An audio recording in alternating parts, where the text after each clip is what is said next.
Assalamu alaikum and good morning, and welcome you all guys in the lecture of the series of the biostates.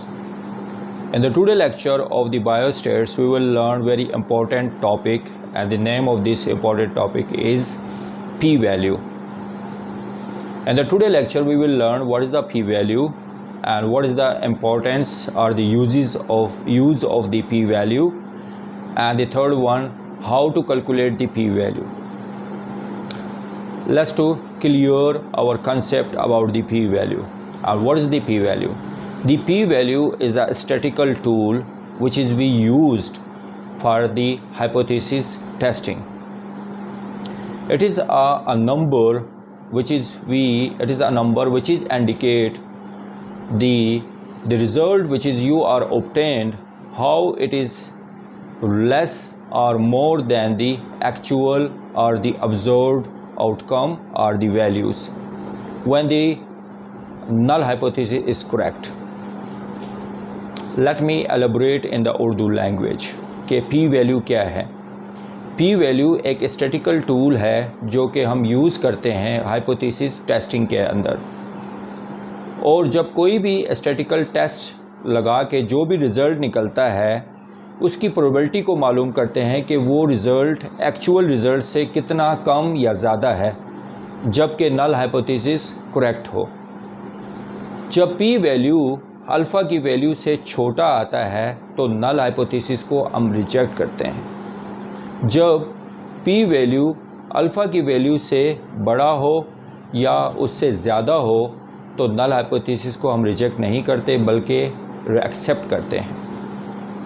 It means when the p calculus value come up as compare of the alpha is a smaller or lesser in the number or the values, then we reject the null hypothesis.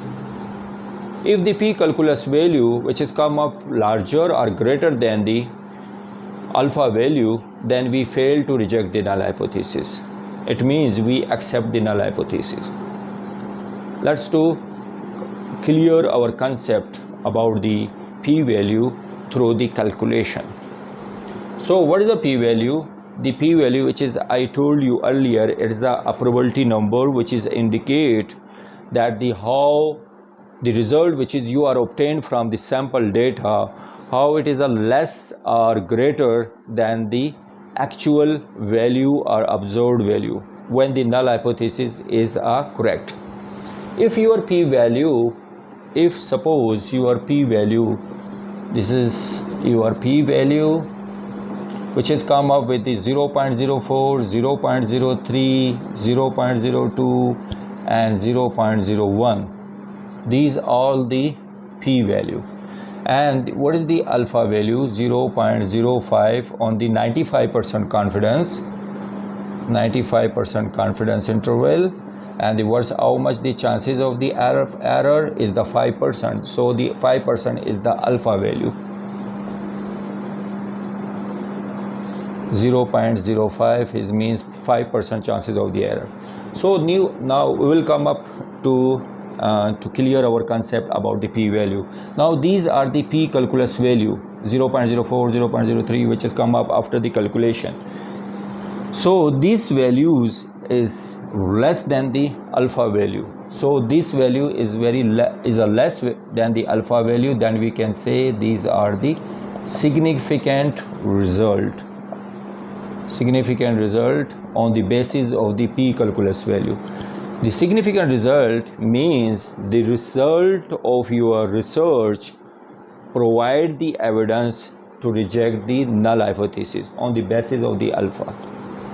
The second one, if the p-value come up with the 0.001, 0.0001 or 0.0001. So these are these three value of the p-value, which is again is a less than 0.05 alpha value on the 95% confidence. But these results are very much smaller than the alpha value, so it is called the highly significant result. Highly significant result. A highly significant result means the result of your research project provide the good evidence, provide the highly evidence to reject the null hypothesis on the basis of these p-value, which is very highly significant, which is are very less or more smaller or very much smaller than the alpha value. So let me again elaborate it in the Urdu. ये जो P calculus की value जो हमने calculate की है और वो P calculus की वैल्यू जो आई है 0.04, 0.03, 0.02, 0.01 जो कि सिग्निफिकेंट रिज़ल्ट है। सिग्निफिकेंट रिज़ल्ट का मतलब ये है कि आपके रिसर्च का जो रिज़ल्ट है वो एविडेंस प्रोवाइड कर रही है कि जो आपकी पी कैलकुलस वैल्यू जो है वो अल्फ़ा की वैल्यू से कम है। और दूसरी वैल्यू जो हमने यहाँ नीचे लिखी है 0.001, 0.0001, 0.001 जो कि बहुत ही छोटा है अल्फ़ा की वैल्यू से। इसका मतलब जो ये रिज़ल्ट है ये हाईली सिग्निफिकेंट है जो कि नल हाइपोथेसिस को रिजेक्ट कर रही है। मींस इस रिसर्च की स्टडी के जो रिज़ल्ट है वो ज़्यादा एविडेंस प्रोवाइड कर रही है नल हाइपोथेसिस को रिजेक्ट करने में। So on the basis of this we will make, suppose we will make someone conduct the study and he said the mean hemoglobin of the BSN student is 13 milligram per deciliter. The another research which has been conducted from the another researcher. Then if you or any other researcher which is wants to conduct a research and he prove his hypothesis that the mean hemoglobin of the BSN students is not equal to 13 milligram per deciliter. So this alternate hypothesis is two-tail test, hypothesis testing. Now, how do we reject this hypothesis? Let me calculate for you all the how you can calculate the p-value. Suppose a study has been conducted which is this hypothesis which has been proved, which would like be proved by any researcher. So he applied a test, the z test. On the basis of the z test, when he applied he calculated all the z calculus, he come up with the result of 3, and the 3 is the z calculus value. So what we will do, this z calculus value which is a 3, then we will refer this result to the z table, and the z table we will find the probability area. So for 3 the probability area is 0.4987. Now what we will do, how we will calculate the p-value? This probability area of the 3 we will minus from 0.5. So 31001. Now this p value, this is the p calculus value, the p value which is we draw from after the z test we applied on an example which is we took, and we come up with the result of the 3 z calculus value. Then the z calculus value we refer to the z table. In the z table we find out the probability area. On the z table the probability of z calculus value is a 4.4987. So this probability area we will minus from the 0.5. So then we come up with the result of 0.0013. Now 0.0013 is the p-value. Now this p-value, now how we interpret this p-value? This p-value 0.0013, which is very less from the alpha value. Alpha value is 0.5. Okay, this is a p-value. Now this result is highly significant, which is very much smaller than the alpha.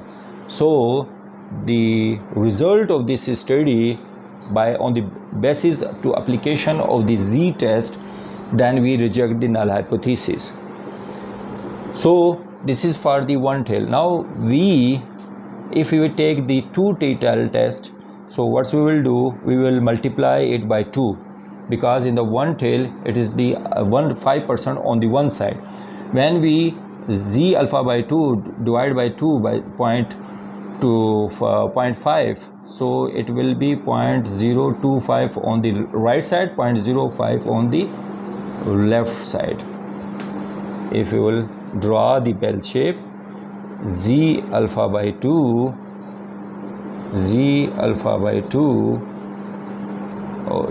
by 2 z alpha by 2 0.05, we divide by 2, so it 0.025 on the right side and 0.025 on the left side.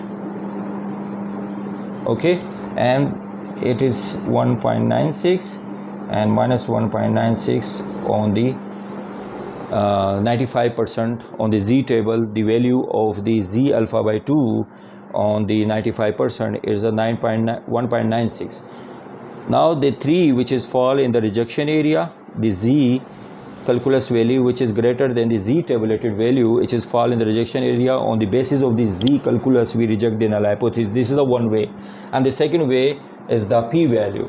On the p-value, how you calculated the z, where we come up with the result of the z calculus value is 3. Then we will refer this 3 value, z calculus value, on the z table, and the z table will find the probability area for the 3 value.